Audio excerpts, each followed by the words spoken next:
कोणाच्या अंगात येत नाही हे मी म्हणत नाही, पण कोणाची दिवसभर दारू पिते संध्याकाळी काय आहे बरं. मी लोकांनी ज्ञान शिकवतो, माहीच बायको माया ऐके ना, चालली देवाजवळ, उठली सुटली की देवाजवळ उठली, शेजारी एका बाईच्या अंगात येऊ चालली जाईल. मग खरं खोटं चौकशी करणं नाही, गेली देवाजवळ. एक दिवस मी घरी म्हटलं हे जास्त झालं हिचं, आता बंद करा लागते, पण हिच्या नांदी लागू नाही. मी देवाजवळच गेलो, डायरेक्ट म्हटलं डीपीत बोट घालू, लागला शांत पाहून घेऊ. मी गेलो आणि देवाजवळच बसलो. मग असे लोक होते विचारणारे, मागावातले लोक मला मानतात, मला म्हणे शिव्या होय पुढे. मी पुढे झालो. मग तो देव मला म्हणे बोल भक्ता. मग मी म्हटलं देवा मला कानात बोलायचं आहे, कानात. मग ते देवी मला म्हणे बोल.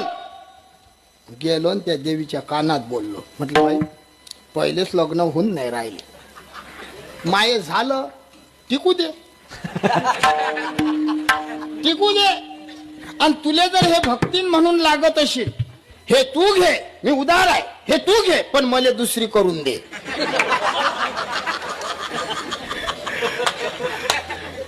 तेव्हापासून आता आमच्या घरची